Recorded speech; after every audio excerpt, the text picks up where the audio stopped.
Sap mga kailong. So meron ng kapaa, meron ng kabungan, maiba naman tayo. Dito naman tayo ngayon sa what's up kailong. Kumana Kangkong. Kumana Kangkong. Mamimigay po kami ng konting relief sa mga kababayan natin na nasalanta ng bagyong Philippines. Lakas ko lang. Ayun oh, dami oh.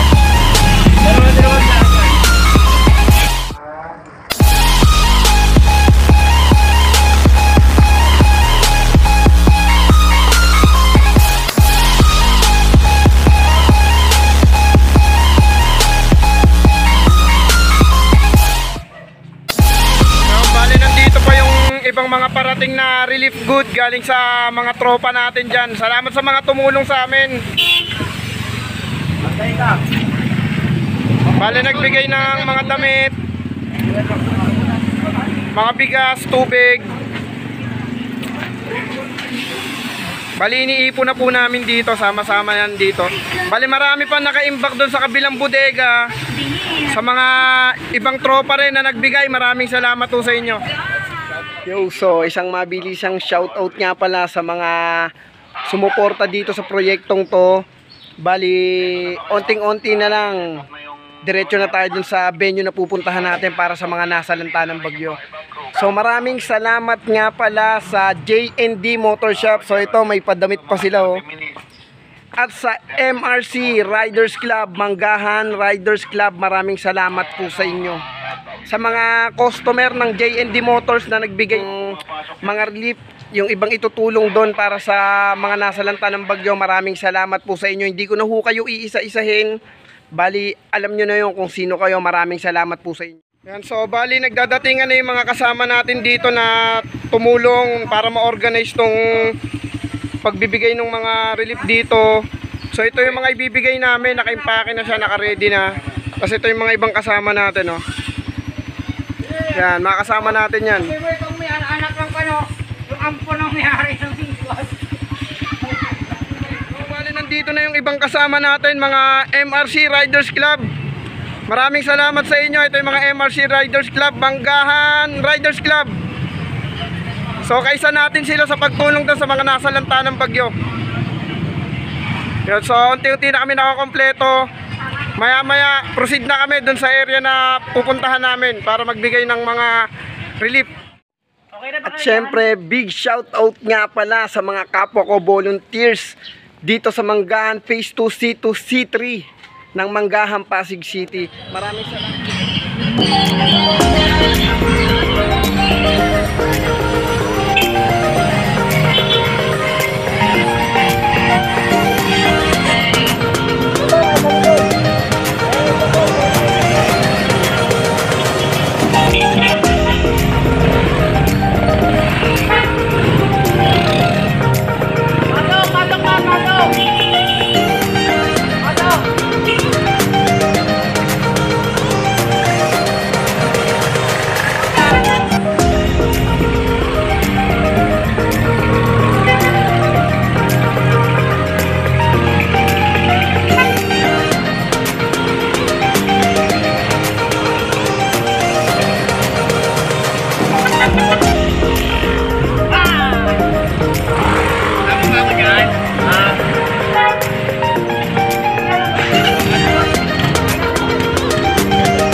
Bale, nandito na kami sa Barangay Tumana. Ito kasi yung pinaka nasalanta ng bagyo.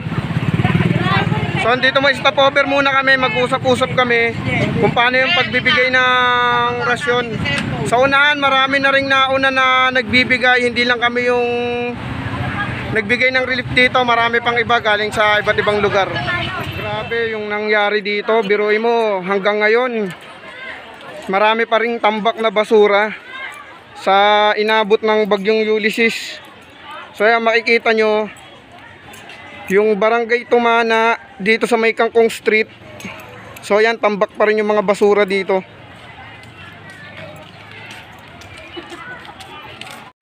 Yun, so nandito na tayo ngayon sa barangay Tumana, Kangkong Street. So isa sila sa mga pinakasinalanta ng bagyong Ulysses. So nandito na kami ngayon para ibigay yung mga relief na napag-ambag-ambagan ng mga tropa.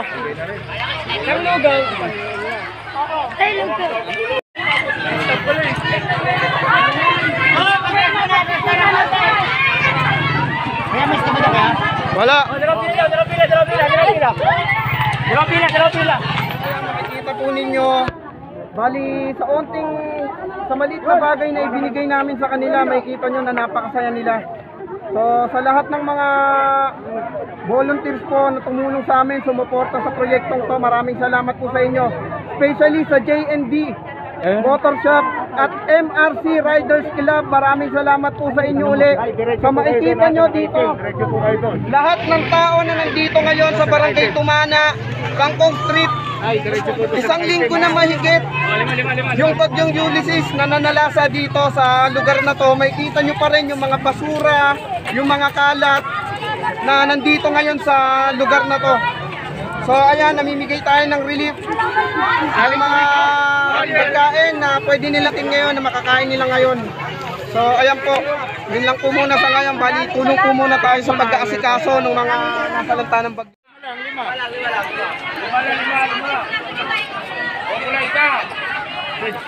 Sige, 5. Dito.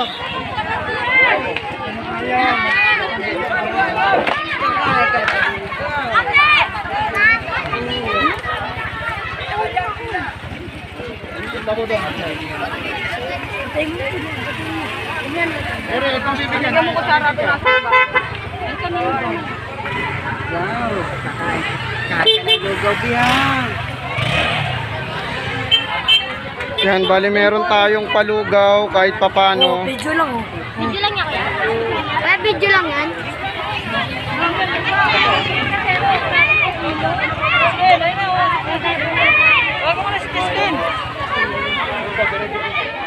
Boy!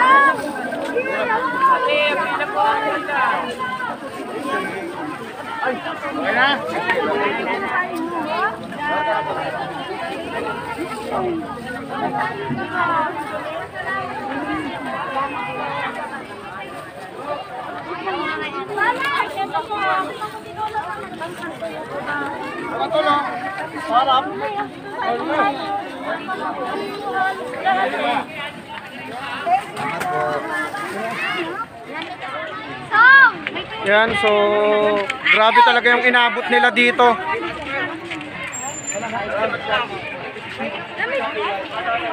Bali, tapos na kami sa pamimigay namin ng relief. Medyo onting pahinga kami kasi halos lahat napagod din sa ginawa nila, pero napakasaya. Kahit papano nakatulong kami sa maliit na bagay man lang na napagtulong-tulungan ng tropa. Bali, inuulit ko nga pala, maraming salamat ho ulit sa mga nakiisa ho sa amin, especially sa J&D Motor Shop, sa MRC Riders Club, at syempre sa mga kapwa ko volunteers. Maraming salamat po sa inyong lahat. Tsaka sa mga kailong ko dyan.